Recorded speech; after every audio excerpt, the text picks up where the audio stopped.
Okay, good afternoon, everybody. Thank you for joining us today. Just share my screen real quick. Okay. So, good afternoon again.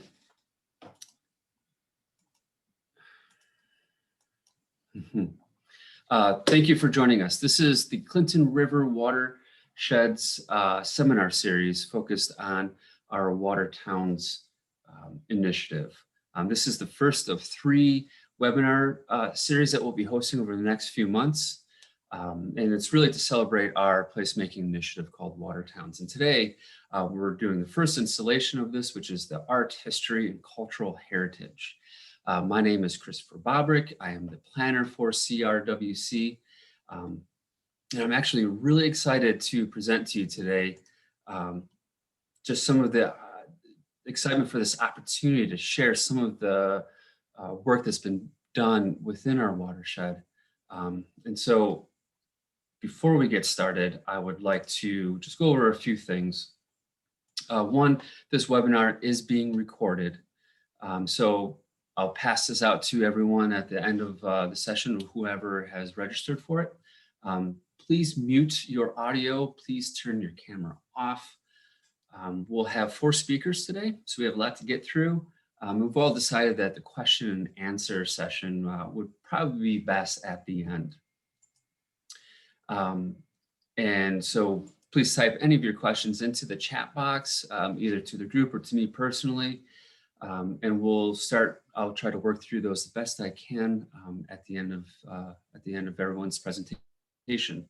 One thing to kind of help me, please let me know who the question is being addressed to, whether it's the whole panel or just an individual or community, and that helps me kind of address that. For anyone that is not familiar with the Clinton River Watershed Council, we are a nonprofit environmental education organization whose mission is to protect, enhance, and celebrate the Clinton River, its tributaries, and Lake St. Clair. And we work toward accomplishing this mission by offering supporting services that really revolve around education, stewardship, and watershed management. We have a small staff with mighty aspirations and broad range of expertise and just a general passion for helping our communities. And I personally wouldn't be able to do any of my work if it weren't for the help and support of my staff, of my coworkers. And so I truly appreciate it. And I think a few of them are on the call today, so I appreciate it. I'd also like to note that we probably wouldn't hesitate to jump in a stream to look for native clams and mussels. We wouldn't hesitate to jump into a kayak to look for invasive species, or pick up trash along the lakeshore, even work the best business end of a shovel for digging a rain garden for our communities. I highly recommend that if you're interested in what we do and how we do it, check out our website, look at our programs and services we offer, see if we're able to help you, and really let us know if you have any questions. But what we're here today to celebrate is our WaterTowns initiative. And this is our community-based placemaking initiative that's designed to help cities and towns leverage assets of our water resources to strengthen socioeconomic and environmental protection.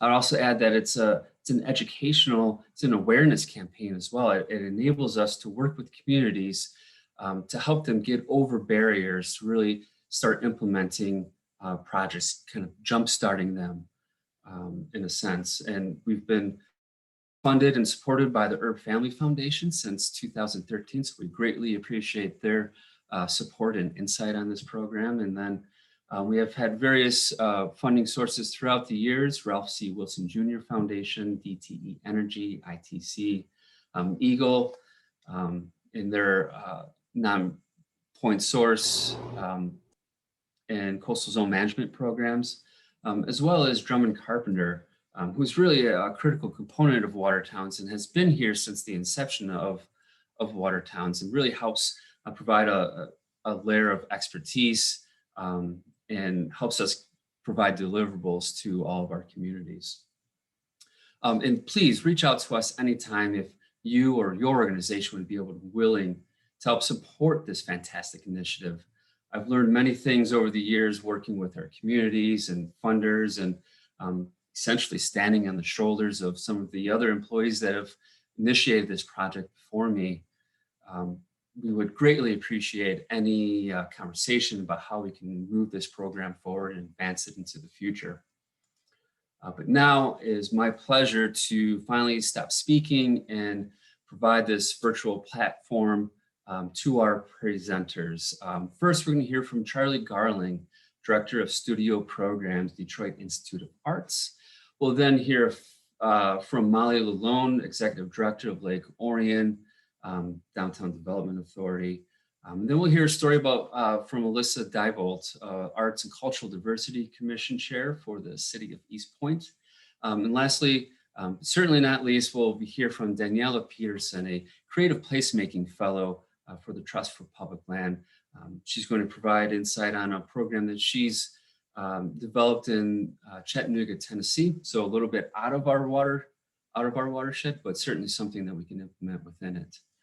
So Charlie, I'm going to stop sharing and please take it away. Thanks, Chris, and thank you for the invitation to talk about one of our community engagement activities.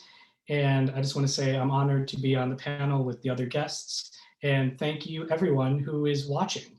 I'd like to share my screen as well, because I put together just a little presentation about the Detroit Institute of Arts Partners in Public Art Program, which I am fortunate enough to be a part of.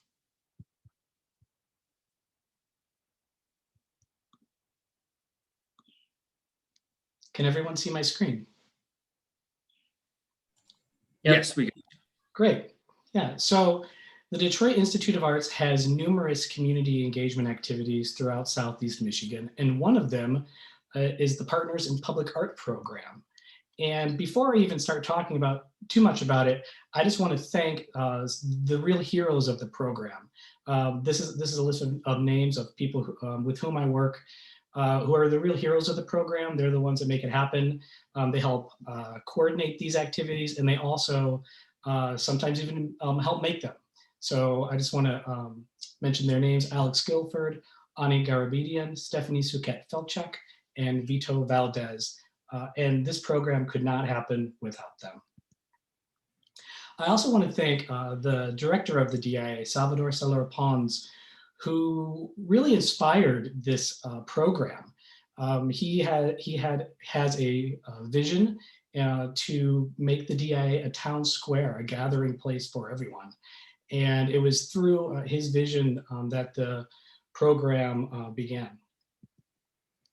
So this program is a series of collaborations throughout Southeast Michigan, many of which are within the Clinton River watershed.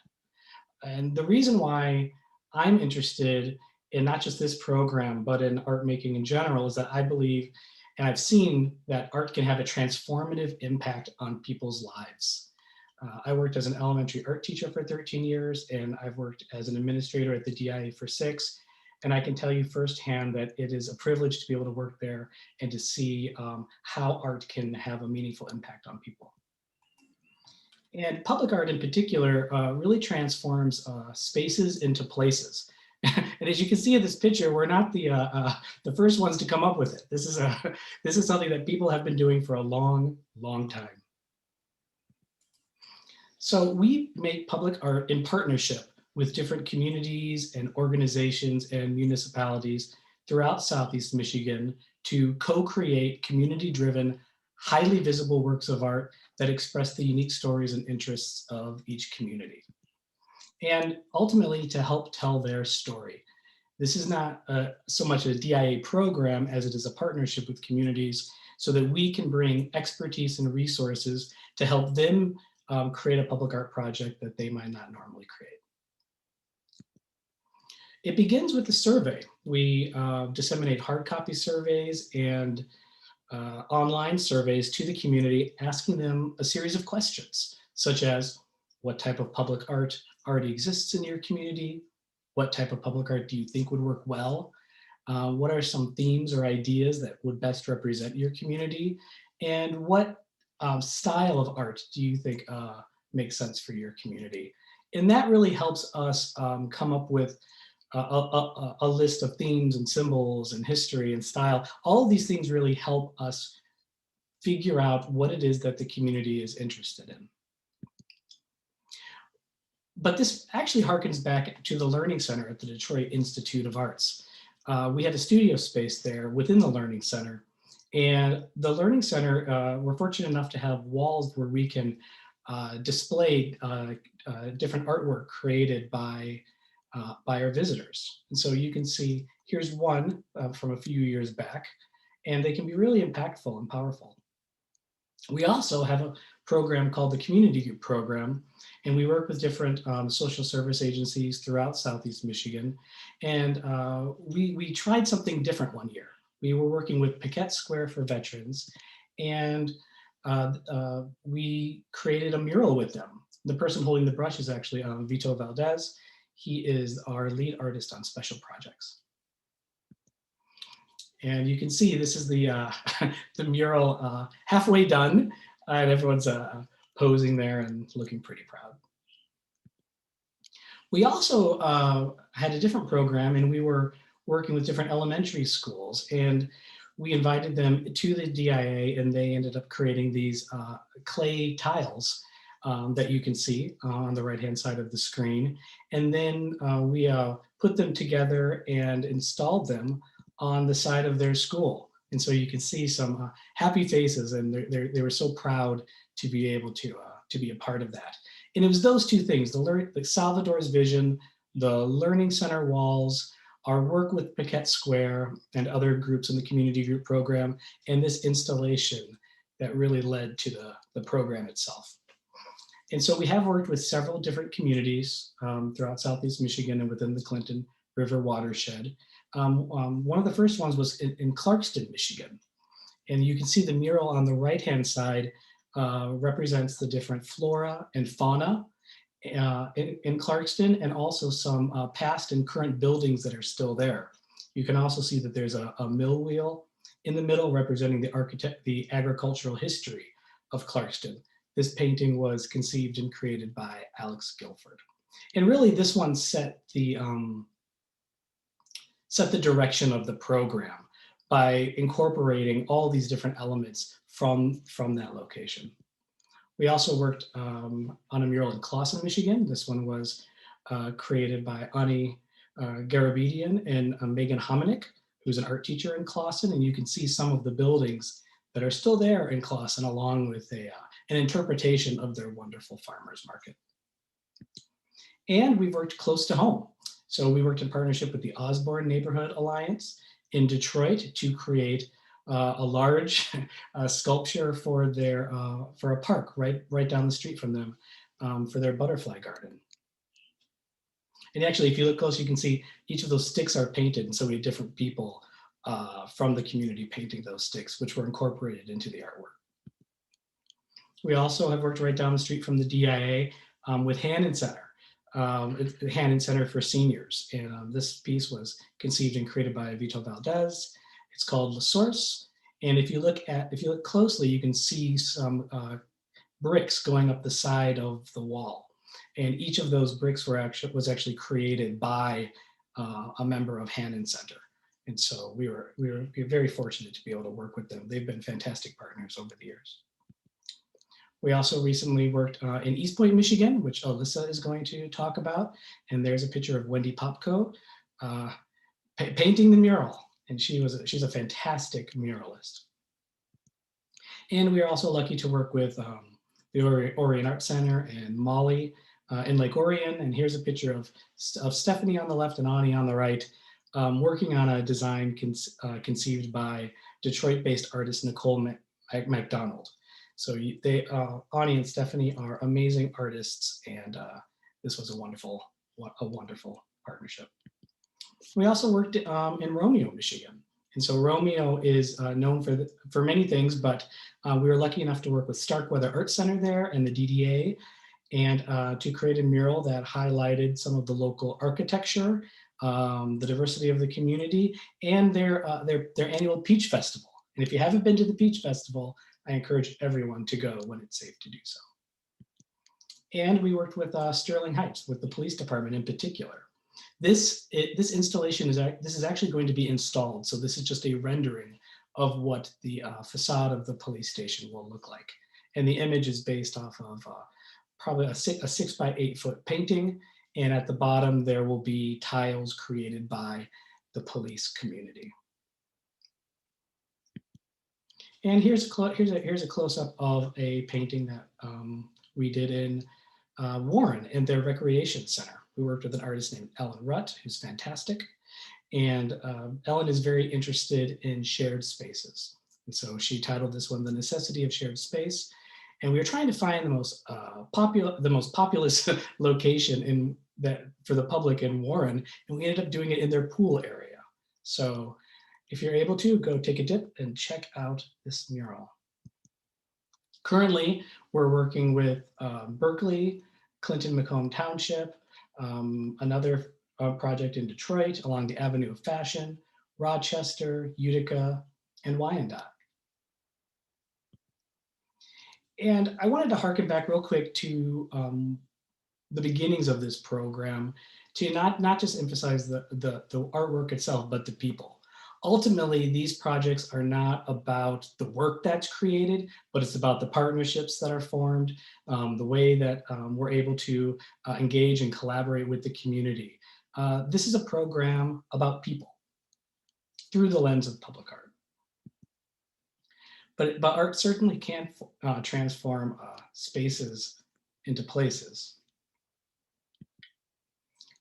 Here's Lake Orion, which Molly's going to talk about in a moment. And that's just a little hint. So you'll be able to see more when Molly shares her screen. But in general, we look to engage the community, help people explore and express their sense of community through a collaborative art experience, create a highly visible work of public art, and foster and deepen our relationship with communities throughout Southeast Michigan. And this is done in many ways. This is just one of the programs that we do this through. And we're pretty happy with the results so far. Like I said at the beginning, I work with fantastic people, and they're really the heroes of this program. And yeah, I feel fortunate to be a part of it.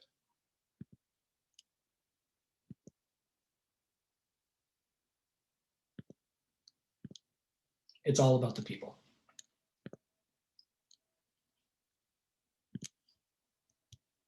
Thank you.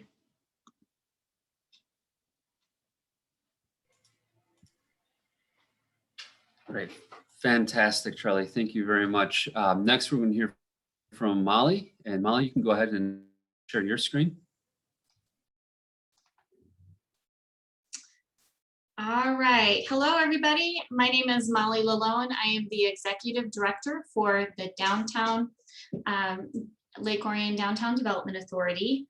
We're located in northern Oakland County, and we have 5 walkable blocks in our downtown, and we are across the highway from Lake Orion, which is actually a lake. And we have culturally, we've always been dragons in Lake Orion. And that's why we have, that's one of the reasons we ended up with an Enter the Dragon public mural.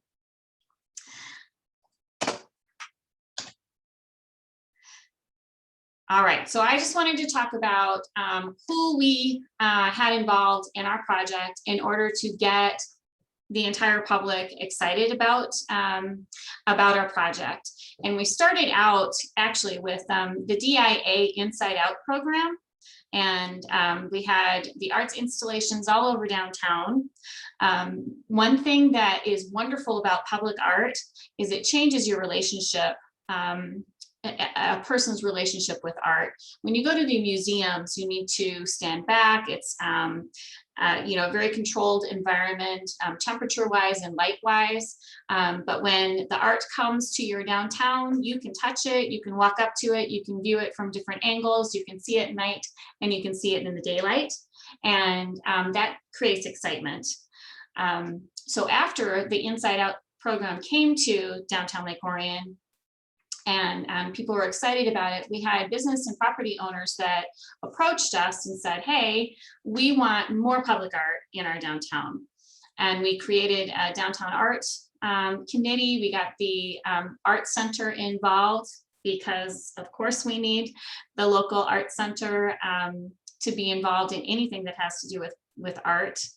And then we also had members of the Planning Commission and Village Council and the Downtown Development Authority Board, and also residents. I mean, really, when we're trying to create excitement, we need a lot of help. And we need a lot of people who are creating inspiration and really talking about what the public art could be, what it could look like, and how it can interact in our downtown.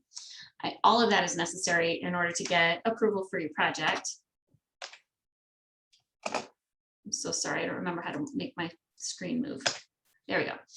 All right, so what we found was a property owner who had a very large building and a wall that, you know, might end up being a problem in the future because it was a nice big blank wall and it was not made of the same materials as the front of the building. You know, the public sides of the building were very beautiful, and this one wall between, which was, you know, butted up against another building, which didn't end up being as tall. We ended up with, you know, kind of an unusual setting there. So we had a property owner with a highly visible building and a wall that could be a problem maybe that they could solve, and also somebody who's very interested in community involvement and being able to say, yes, I brought this to Lake Orion. So that was a really important type of property owner for us to get in touch with. And then on the Planning Commission, if you have a conservative community, you need to make sure that someone on your Planning Commission is definitely and understands the process. And we have on our Planning Commission, we have an Orion Art Center board member, Hank Laurent, and he really walked his fellow planning commissioners through the process and really helped to calm those concerns and to calm their concern about public lashback. Always when you're making a decision on behalf of the public, it can be a nervous thing. And one of the ways to calm people down is to have somebody in their corner already who also knows what's going on. And Hank Laurent was definitely that person for us. And also Ken Van Portfleet, he's our village council president. He really worked with Hank to help calm everybody and keep this process moving. And then, of course, the artists. And as Charlie mentioned, the mural is based upon the original artwork of Nicole McDonald, and she is a Detroit-based artist known for her Motor City murals. And then we had DIA staff artists Annie Garabedian and Stephanie Sukit-Belzak. And if I said those names incorrectly, I apologize. And they actually did the implementation. But Nicole worked with Amy Cole, who is the president of the Art Center board and the property owner, and they just, you know, they picked out examples of kind of abstract art that they were very interested in and things that they thought would look really nice on the building. And we ended up with this. This is a 3,700 square foot span of a mural, and inside the eye is actual scene from, you can go to the lake, to Lake Orion, and you can find this on our shoreline. That's an actual depiction of something along our shore. And this is our dragon and her eye. You can see she's got a lot of beautiful color. They started out by underpainting bold vertical stripes, and it made our residents nervous. And by the way, this all happened, the implementation of this mural happened in 2020 when we were in the middle of pandemic. So these ladies were really creating a lot of street excitement when Annie and Stephanie were up. They had their climbing gear on, and they had, you can see the roof of the building here. They had scaffolding up on there so that they could walk across and paint different areas. And then they had a big cherry picker. That's not the right name, but you know, that big machine that goes up high. They had one of those that they were running back and forth to try to do all of this. So initially, we had residents who were just so worried about what was going to happen. And they called the DDA office quite a bit. And if you're in a situation where you're the person who is going to be contacted, I want you to know that the best thing to do, regardless of whether it's a negative response or of a positive response, you want to state that all the people who are involved initially, all the organizations who were involved initially. So when someone calls me about the mural, I say, thank you for your interest in this mural. This originally started at, with the Arts Center and some downtown business and property owners and some residents who were interested in having public art. And then we had the opportunity to work with the DIA, and this has been approved by both Village Council and the Planning Commission, and with support from the DDA board. And then I end that statement with, and public art always gives somebody you always have a reaction. It always elicits a reaction. So let's just wait and see how this story ends up. And so we kind of went through some very negative and some fear, and the pandemic was not helping any of that. Everyone was already anxious. And then by the end, it was kind of a sense of wonder that we saw happening in our downtown. And now people are very proud of this. Here is Stephanie and Ani. Ani says, creating this mural and bringing Nicole McDonald's vision to life, from the planning stages and initial meetings with the village to the final paint strokes on the wall, has been a true highlight of my career thus far. And then Stephanie said, knowing that this mural was solely designed and created by a 3-woman team is empowering. We even named the dragon subject Lady Di for Dragon Institute of Arts and Dragon to further illuminate a feminine presence. So, and as you go downtown, when these ladies were up there painting, people were honking on the horns, they were waving at them. People were, when Ani was, there's a restaurant below this with a sidewalk cafe, and people were kind of stopping and interrupting her dinner to say hi. And are you the lady who was up on top there painting our mural? So that was so much fun in the middle of a pandemic. And these pictures that I'm showing you now, these are from our local lens photography contest, photography and art contest. And our public art really started being noticed after this mural came up. The public art that we have, and then there's been additional public art that has come up, has been produced by locals since then. So this particular artist looks like they they put a filter in there to make it look like a pencil drawing. This is a view. You can see as you're walking down our street, you can see the mural, and you can see different parts of the mural as you're going down the street. This is artwork that was created by Rita Patel, and she was the owner of a yoga studio that has since closed down because of the pandemic. But this was along we have a Flint Street alleyway that has received some state attention in the past, some acclaim. And this was on their building, and their building kind of goes into an alleyway. And so the black part was in the alleyway, and the white part was in on the main part of the building, at the back of the building. This drawing, her artwork, came out after the mural. It was kind of inspired by the mural. This is artwork that we already had. It's on the mural on the side of 20 Front Street, which is our entertainment venue. And you can see the lines all radiate out from the guitar, and they have all of their supporters listed on that mural. It's beautiful. And these are a kind of smaller scale, obviously. And then this is a picture of our butterfly sculpture. We've had this one for a while. This is outside of the Art Center. I just want to end by saying that the experience of seeing the dragon mural being created high up on our building was a gift during this pandemic. And it was sorely needed and appreciated by our community, and is a treasure and a testament to the DIA's commitment to being a community partner in all the places art lovers reside. Thank you.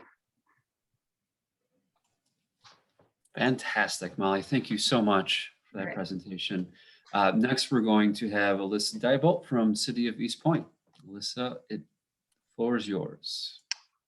All right, so I'm Alyssa Diebolt, and like Chris said, I'm the chair of the Arts and Cultural Diversity Commission for the City of East Point. We go by ACDC, so Arts and Cultural Diversity Commission. So from now on, I'll just say ACDC because it's a lot shorter. So ACDC started in like the middle of 2018. So we're really quite a young organization or commission in the City of East Point. But in that amount of time, we've been able to bring a lot of different creative programming to the City of East Point. So one of our first big kickoff events was a resident art show, which we're still doing, where we ask residents of the city and employees of the city to display their artwork for like a long weekend at one of our park buildings. And it's really been this like flagship event that ACDC puts on, and we really enjoy it. We do some really cool Black History Month programming. We created a arts and crafts day called Shamrock Day. East Point is really big into its Irish history. So Shamrock Day was our big event in 2019. We haven't been able to do it since because of the pandemic, but you know, eventually tides will change. And then this Pride Month, we're working on a really cool installation on a big Pride Progress flag at one of our city parks on a fence. So the mural project through the DIA and their Partners in Public Art program. So when they emailed me in like December 2019, January 2020, I was really excited. And then as you know, the year progressed and the pandemic started, I wasn't really sure we were going to be able to do it, but we absolutely were. I was, you know, as a commission chair, I was really excited because we were so new, and to be able to partner with the DIA because they're so known and they're very trusted was really quite helpful for one of the first large scale public art programs installations in the City of East Point. We have a few sculptures and a few smaller murals, but our mural, the Rainbow Maker, which I will show you, is 56 feet long. So, and it's right in our downtown area. So it's a big thing. And to be able to partner with the DIA was incredibly helpful because they have the infrastructure, like Charlie talked about, with the survey mechanism and gathering hundreds of responses from residents and business owners of their opinions about public art and what East Point means to them and things like that. And then they have the staff to help digest that information of hundreds of survey responses. So that was really helpful. And then they really have the ability to pay an artist, right? An appropriate amount. It was really important for our group, for the Arts and Cultural Diversity Commission, that you know, this program, this PIPA program is funded in part through the Arts Authority millage. So it was really important that it was a Macomb County artist for us. So we were able to partner with Wendy Popko, who is a Sterling Heights resident, because, you know, it's our tax dollars. So it was really important that it was a Macomb County artist. And to kind of piggyback off of what Molly was saying, one of the artists, it was also really cool that it was a female artist. That was important to me personally. To be able to employ a female street artist is a really special honor, I think. So for future planning, and I will get to the mural and actually show you some cool pictures, but for future planning for ACDC, we're really grateful that we have this hugely successful project under our belt, because that really helps our reputation with the city. And with all of the residents and stuff, that we were able to bring together planning commission members, DDA members, Arts and Cultural Diversity Commission members, business owners, and a lot of our DPW had to help out quite a bit too, and bring everyone together and then have this amazing final result at the end of it. So I think that when ACDC ventures into other public art projects, that the residents and everyone trusts us, because we have this great success under our belt. I really cannot speak highly enough about Wendy Popko, our muralist. She was an absolute gem to work with. She befriended all of the dogs of the neighborhood and brought really such a bright spotlight to our city, and was an amazing ambassador for the PIPA program and what it's all about. Our mural location is ground level, so a bit different than the Lake Orion one. And it's, like I said, right in our downtown, right around the corner from our library, and it's on the side of a credit union. So the foot traffic was really high. And so Wendy got interrupted quite a bit, and she was able to navigate that flawlessly, and just was such a great spokesperson for East Point, for what the mural represented. And the DIA's entire public partners in public art program. So now I'm going to share my screen. So this is our children's garden location. So it's a 56-foot long blank white wall. Is what it started at. We have a really cool arch that a community organization paid for a number of years ago.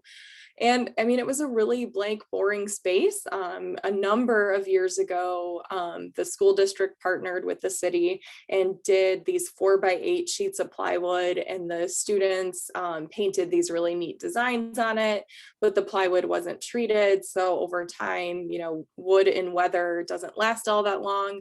So there were some posts and some arborvitae and some like super overgrown lilies down here at the bottom, and it was perfectly fine, but it wasn't all that special. But it was a perfectly fine space. And the children's garden is this tiny little alleyway park kind of in East Point. So this road right here, where I'm standing when I took this children's garden arch photo, is Gratiot. It's northbound Gratiot, so it's hugely visible space. And now when you're coming up northbound Gratiot, you can see like this peaking super enormous, super bright rainbow mural, and it's really, really fun. It just absolutely makes you smile every time you see it. So it took Wendy, I think she started in like mid-July through October, and now we're going to have an Alyssa photo shoot montage of me going and visiting the mural site. There were a couple of silhouettes in the mural. So I picked the one that I could recreate the positioning of the easiest, and took photos throughout the summer. And the one on the right is during the unveiling, so when it was totally completed. So it was really fun to be able to watch it happen and go every couple weeks and stuff. I typically went kind of at night and stuff, so I wasn't around any people because it was in the middle of the pandemic. But it was really just so special to watch it unfold throughout a really rough year for everyone. So this is our full mural, The Rainbow Maker by Wendy Popko. I'm going to read her artist statement so you can really understand what's going on. Voices thunder through protests for equality as COVID-19 pelts our communities with uncertainty. The storm feels endless. It is times like these we remind ourselves, after a storm comes a rainbow. Since the mural will be located on the south wall of the East Point Community Credit Union within the Children's Garden, I was inspired by the innocence of youth and our current state of fear, anger, confusion, and division of 2020. My vision of children from this community are working together to be the change. They bring positivity, unity, and enlightenment to the world. They are the rainbow makers of tomorrow. The sun, placed in the upper right corner, drips through the plaid gray clouds until it catches the first wheel, a Czechoslovakian poppy pattern. The ribbon of yellow stretches up towards the Irish shamrock gear, adding green as it rolls over onto the German cornflower quilt pattern, layering in the blue. The tricolor ribbon finds its way to the Belgian lace-inspired poppy, adding purple to the mix. The large South African King Protea flower pattern pulls in the red before wrapping around a Polish-inspired poppy pattern for the last and final color, orange. The tangled colors mesh and melt together, moving through musical instruments to create a rainbow. Toward the lower left, an Italian scrolled leafy patterned wheel works alongside an English tollware pattern of a rose gear. The third wheel displays the flower of life pattern representing the cycle of creativity. Their constant motion moves the pumps, creating floating rainbow bubbles filled with ideas. I invite you to visit this mural and shadow the silhouettes, envisioning your own actions and how to be one of the rainbow makers. So we love it. We super love our Rainbow Maker mural here in East Point. And it's the middle silhouette that I love to go and recreate throughout the summer. And I still do. It was just an absolute gem to work with Wendy. She is so positive and just so real and normal and lovely. And just, she was such a bright spotlight to work with throughout the pandemic, and working with the DIA on this is absolutely helpful in a new commission, for a new commission, to be able to bring more public art in the future. And yeah, so I think that this program has been able to inspire us to, you know, get us to do more public art in the city of East Point in the future. And, you know, we had this great success, and I'm really excited to do more, especially when the pandemic's done. So that's us. Thank you very much, Alyssa. I appreciate everything. And we have about 16 minutes left. And up next, we're going to have Daniela Peterson from the Trust for Public Land. Daniela, go ahead and give your full presentation, and we'll probably have about 2 minutes left for questions at the end. Yeah, thank you, Chris. I'm going to try to maybe do it shorter so people have more questions. We'll see how it goes. I'm going to try my best. Hi, everyone. My name is Daniela Peterson. I work with the Trust for Public Land. I don't know if you're super familiar with us, but we are a national organization with few offices around the country. We do land conservation. Our mission is land for people. Very broad, but I think it's broad enough that we can think land from actually access to conservation. And when we talk about access, it's not just a physical access, more like what are the barriers why people are not using parks. So in order to understand the project that I'm going to talk about it, I'm going to have to walk you through a little bit in the work that we're doing here and in what do we believe. So maybe I'm going to ask you to imagine a park. Maybe you're super familiar with in your neighborhood, or a park where a lot of people around are immigrants. The park is beautiful. The park is the oldest park of the city and was renovated by the city in the past 2 years. So that's the Islay Park where I'm going to talk. We started working there over 2 years ago. We weren't involved in the renovation of the park, but we actually are doing a back lane that is going to connect this park with a farmer, a urban farm. And then that's going to be connected to the bigger system in the city. So when we actually go into the park or communities that we're working, we believe that people deserve access to nature. We believe that cities, that our work should expand cities to wilderness, and we engage community, we create community, and equity means everyone. So that's kind of like what we keep on our minds. Having all of this in mind, we also saw that the community that actually lives around this park is Guatemalan.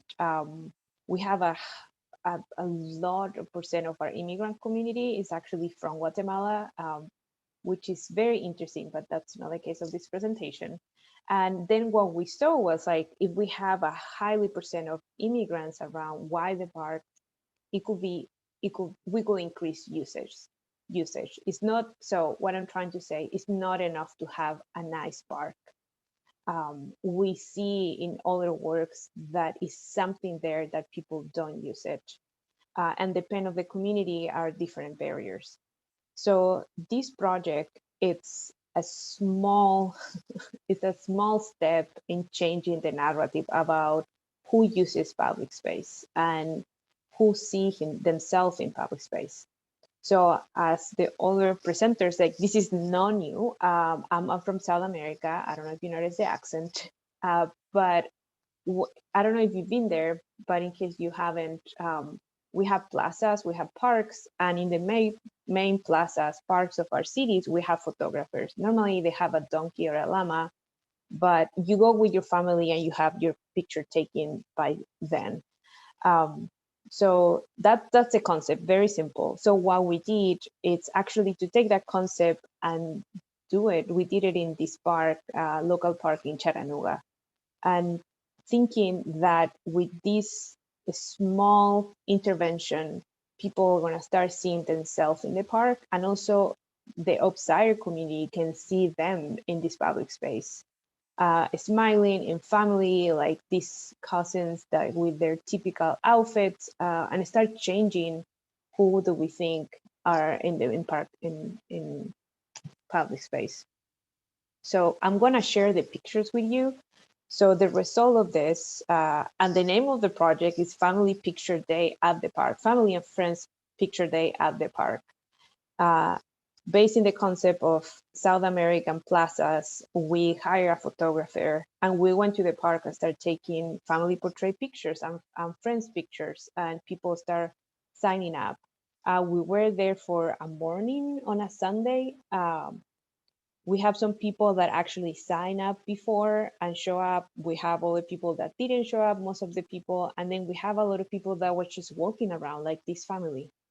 And then this is the first phase of the project. We also asked them why they like the park, why they go there. And this is Elijah, the little kid here in the picture. That was his answer around that. It was about people that were just, rolling around on a Sunday morning in the park. We have couples that they were like feeding the dogs in the pond. More families just having a really nice walk on a Sunday. And this was like right before the pandemic that actually our city shut down.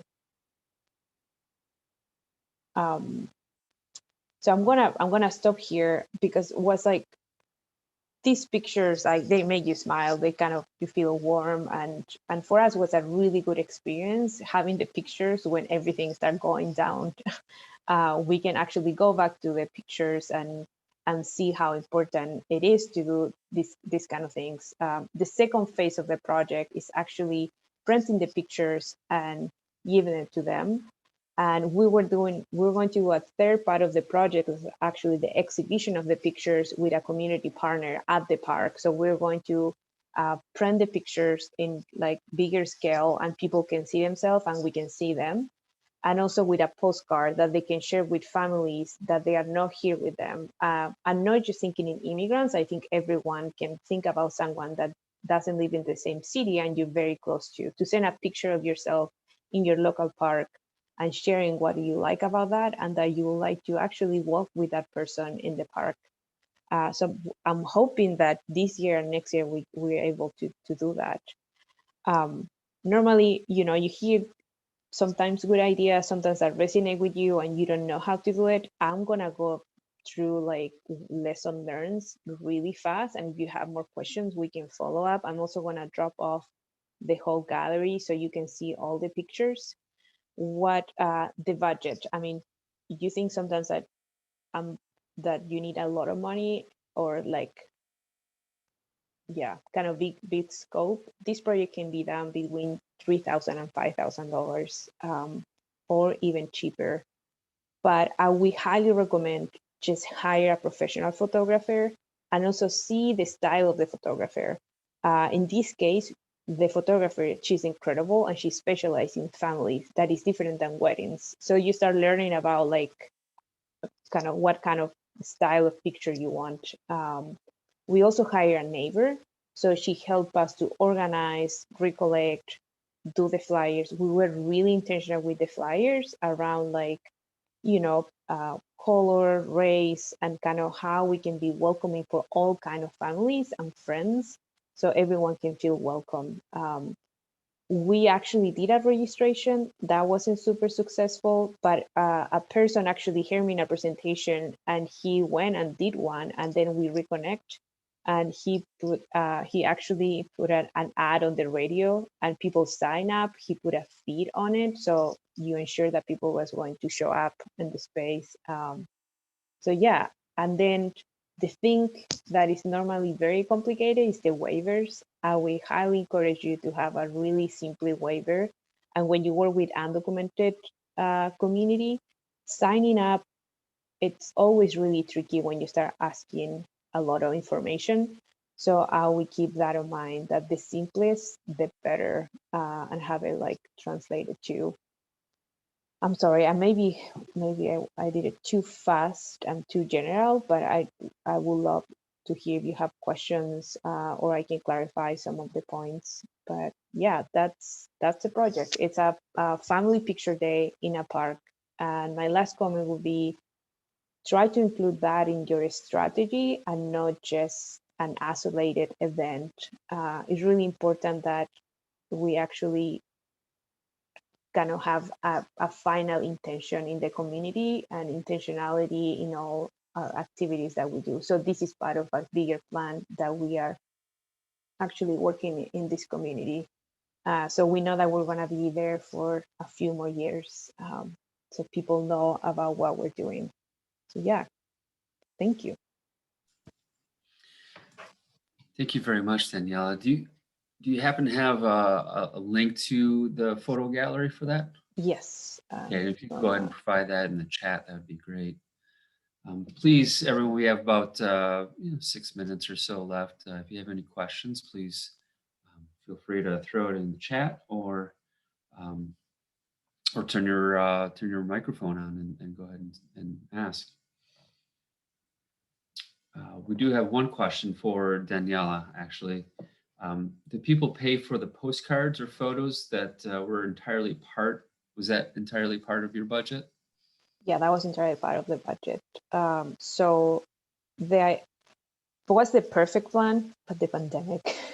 So we partnered with this amazing grassroots organization, and they do this event at the park. So the idea was to actually go and be part of that event a month after we took the pictures. So people was encouraged to assist to the event and pick up the pictures there on site. So we had a flyer to say, remember to pick up your picture April 21st or something, but that didn't happen. So what we did was actually use the addresses of people, and I print 2 copies for each family. So also that was part of the event. We were there 4 hours, 4 hours. The first 2 hours. So I would say, make sure that you know how many people and at what time do they go. That was a mistake. We should have been there from like 3 p.m. to 7 p.m. and not in the morning. So that was like lesson learned. We didn't have portraits in the first hour. So we did around 30 families that day. So yeah, was free. So it's a family free event, like family, that's it, free print, free picture, and free postcard. But the other person did it, and they actually asked people to pay a fee, like $10 for the slot. So you ensure that people show up if you don't have a strong community partner. Okay, thank you. Please, if you have a question, go ahead and throw it in the chat. And I'm always curious, at least for, this would be a question for Molly and Alyssa, the maintenance of these type of murals, or in fact, Charlie as well, in your experience, what does maintenance consist of, and how often, and where does, how do you do that? Chris, I don't know if you just want us to raise hands or if you want us to speak. Oh, What do you prefer? you go right ahead, Molly. You got it. We have a memo of understanding. The mural is now the property owner's, it belongs to the property owner. So amongst all of the organizations who were involved, the DIA, the DDA, the Art Center, and the village, and the property owner, there's a memo of understanding that basically outlines that it's going to remain looking the way it does. If the property is sold, that agreement needs to be discussed as part of the sale. And it's the property owner's responsibility to take care of it. And then in addition, if for some reason something happens to it and degrades the quality, the village council, the village has the option to discuss removing the artwork. Nobody wants to do that. But if there was a problem, if everything started peeling off, or there was a huge problem that could not be fixed, that was something that the village council wanted to have in that memo of understanding. Okay. Alyssa, or any comment on that? I ditto. Okay, Charlie.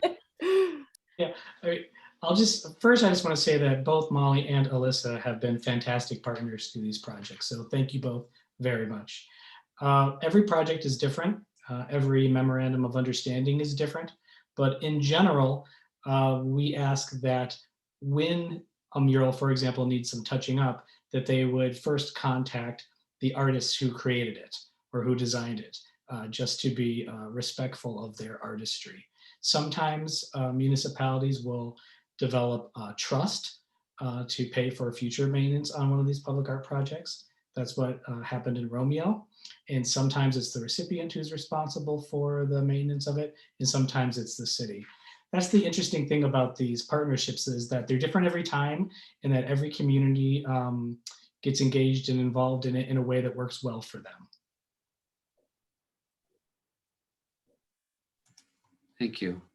So we are up on the top of the hour. However, we do have one more question for Daniela. Our panelists, are you okay for a few more minutes?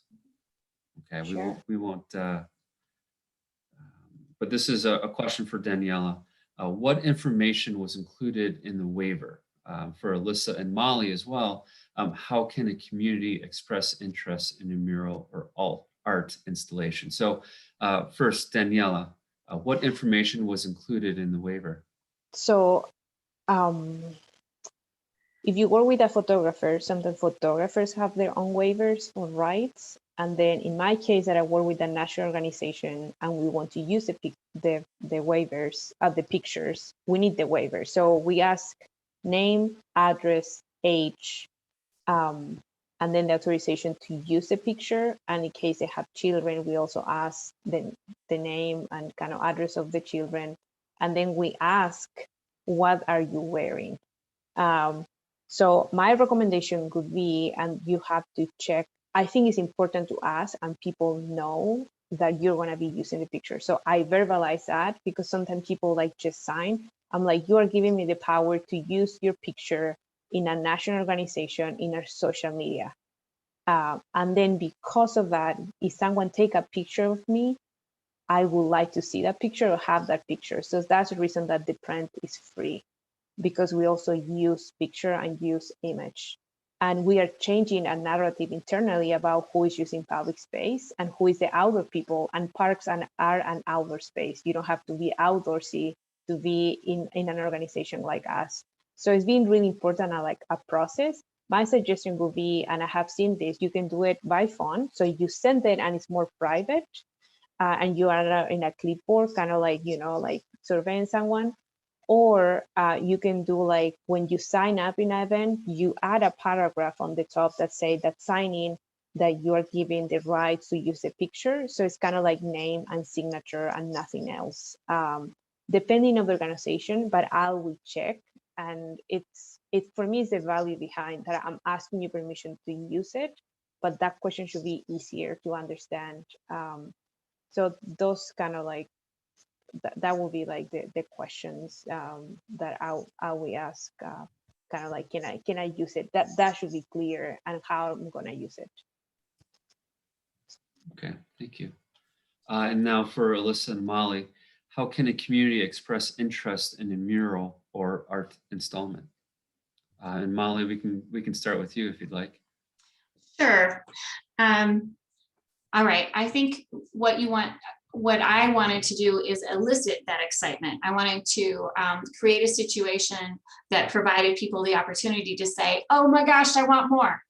I'm a big fan of the Inside Out installations, where Detroit Institute of Art, original artwork replications come to your downtown. When I was in a smaller town, although Lake Orion isn't that big, I was in one that was a little bit smaller, and we actually partnered with the library and the elementary school that was nearby. And we did downtown tours where those kids, and anytime you have a classroom setting, there's parents involved. So we had kids and parents coming in and looking at the art and talking about the historic buildings that they're on. And it really created a lot of excitement. And pretty soon, because we had all these kids walking up and down the sidewalks to get from one piece to another piece, pretty soon we had business owners were figuring out reasons to pop out, this was a rural setting, like with, for instance, baby chicks, or, and they'd say, oh yeah, that piece of artwork that's on our building, and let me tell you about it. And all of that involvement creates a lot of excitement, and then they'll come to you. So that's my opinion. Create a situation that allows people to be involved, and that creates that excitement so they can give you feedback. Yeah, I think that's all definitely an incredible words of wisdom here. I would add, if there's a local art center, or if your community has an arts commission, or in St. Clair Shores, they have the Cool City Committee, and they do a lot of cool stuff. It's not necessarily always public art stuff, but they do cool stuff in the city. A cultural commission, a historical commission, all of these like volunteer boards that our communities have, a lot of them do have programming capabilities. And a lot of times, maybe a temporary installation is an easier first step to a larger, more permanent thing to get people kind of on board. I think in our children's garden setting, the 4x8 plywood murals that the school did was a perfect thing, because over time, as that wood rotted, people were like, why can't we do that again? I want to see something there again. I miss that we had this thing before. So I think that was helpful in the long term of getting a giant mural. Sorry, my light just fell. Getting a giant mural installed in the children's garden. But I think if you don't have the infrastructure of a community board to rely on or go to, or an art center in your community, I think that a group of residents can absolutely do this, but you need to be really organized. And it's entirely possible. I think you got to ask people questions. You can email us and contact us. You can talk to people, like maybe you visited Traverse City, a few years ago and saw something. Reach out to an elected official, or, you saw it on the side of the omelet shop. Reach out to them and see what they did. things like that. And I think these business owners and these leaders in communities really welcome that outreach from random residents, even if you're not in that community, to say, I remember seeing this in where you live and I loved it, and I live 600 miles away and I want to do something like it. What can you do to help? How much was it? What helped me through the process? And I think a group of residents can do it, but you have to be organized, and you have to do quite a bit of research, but then find the people on the planning commission, on the DDAs, on the city councils or township boards that like your enthusiasm and trust that you can handle the process. So I think it's possible that you can do it as just a group of residents. It's going to take more legwork, but ultimately I think a group of residents can inspire a commission being created. I mean, that's how the Arts and Cultural Diversity Commission got created in East Point. The building director for the city was an artist, and she wanted to do a resident art show. I was the artist that she knew best, and her and I basically put on a resident art show. 6 months later, the commission is born, and now we're 3 years old, and we've done a lot of good in the community.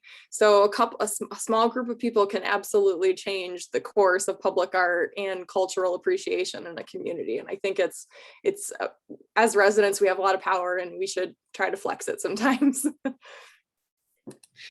Thank you, everybody. And thank you for those that stuck on for another 5 minutes. Molly, Alyssa, Daniela, Charlie, thank you so much. I appreciate your time, your expertise, your experiences, and thank you everyone for joining us. We'll have another one coming up, hopefully about arts and culture and history. Perhaps we can do this again sometime. But the next installment of our WaterTowns series will be on May 19th, and we'll focus on green stormwater infrastructure. So please reach out to us if you have any questions. And again, I thank you all for attending, and I hope you have a good rest of your week. Thanks, Chris. Yeah. Thank you. Cheers, guys. Thank you. Bye. Thank you, Chris. Bye-bye.